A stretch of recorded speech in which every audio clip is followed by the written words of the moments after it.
Grégoire, il a travaillé pas mal ces derniers mois là-dessus, sur l'adaptation du code Arvalis à 4P.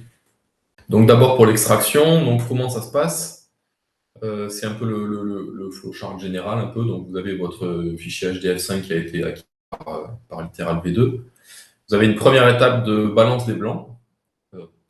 C'est un peu différent par rapport au Literal. Je ne sais pas si vous avez acquis des données déjà Literal V2 en plus qu'à l'émergence. Là, je sais que Bérangère avait acquis des images à l'émergence. Mais donc voilà, vous avez une première étape de balance des blancs avec une mire qui est fournie avec le Literal V2. On reviendra après dessus. Et ensuite, ces infos de calibration, donc qui sont vraiment en session spécifique, que vous devez faire à chaque session, ils sont utilisés pour corriger les images et extraire les images. Donc d'abord sur le fichier, le process de balance des blancs. Donc ces valeurs, elles sont concrètement, elles sont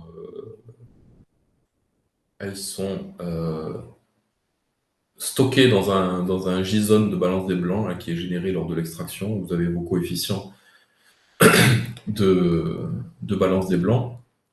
Donc ce qui est fait, c'est qu'il y a au début de la session, l'IHM, là, elle vous demande de faire une image sur une mire qui ressemble à ça, qui est dans votre Literal V2. Et donc l'image brute qui est acquise sur la mire, elle ressemble un peu à ça. Vous voyez qu'elle est un peu verdâtre. Donc je crois que dans mon souvenir, j'ai fait qu'une session Literal V2, mais je pense que vous devez positionner la mire le plus proche possible du centre de l'image, je crois. Et en fait, là, ce que fait l'algo, c'est qu'il va découper une zone centrale de 400 pixels de large dans cette zone centrale pour calculer automatiquement les coefficients qui vont permettre de rééquilibrer un peu en gros, d'avoir une mire grise, quoi, d'avoir une mire grise et pas d'avoir une mire verdâtre comme ça. Donc, il va calculer les coefficients qui permettent de corriger les canals rouges et bleus de façon à avoir une image grise à la fin. Donc ça, ces informations-là, elles sont stockées dans le fichier JSON dont je vous parlais ensuite, précédemment, et utilisées lors de la deuxième étape d'extraction des images. Donc là, ce que le process va faire, c'est qu'il va donc extraire les métadonnées, les images et les métadonnées du fichier HDF5, appliquer les coefficients de balance des blancs aux images. Donc là, je ne sais pas si vous voyez grand-chose, mais vous avez l'image brute. Donc il doit être un peu verdâtre, on ne voit pas grand-chose. Mais on applique les coefficients de balance des blancs.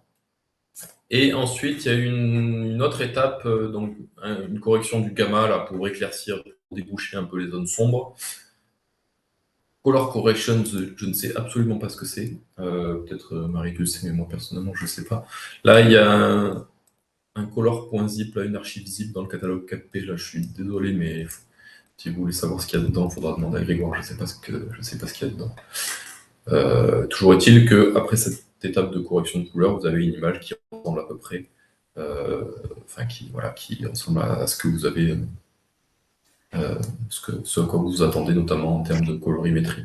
Donc concrètement, comment ça se passe quand vous allez vouloir lancer votre macro? Donc là, je ne sais pas, il faudra qu'on parle parce qu'il y avait des champs que je ne sais pas s'il faut tous les mettre, je ne sais pas. Mais ça ressemble à ça. Donc vous devez fournir le nom de votre microplot, ou l'ID de votre microplot pour lequel vous avez fait la balance des blancs. A priori, il y a ce microplot par défaut, il est appelé uplot, white balance, blablabla. Donc, a priori, d'après ce que je vois sur le slide, vous le laissez vide, il va se débrouiller tout seul pour le retrouver. Je ne sais pas s'il peut y avoir des problèmes si vous le laissez. Enfin, j'ai l'impression que vous pouvez tout le temps le laisser vide, mais il faudra voir, je ne sais pas.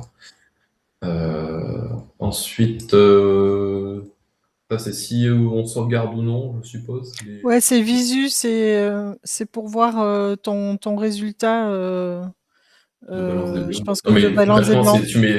tu mets True ou false. Tu mets true ou ouais. false. Ouais. Et donc les sorties, ça va être donc il y a tout ce qui concerne la balance des blancs, donc les coefficients de balance des blancs et les visualisations éventuellement si vous l'avez décidé. Et concernant l'extraction, donc vous avez les images les images, les métadonnées, position notamment. Les images NIR, vous savez que littéral V2, il y a des images NIR en plus des images RGB. Et vos paramètres qui vont vous permettre de faire la stéréo ensuite.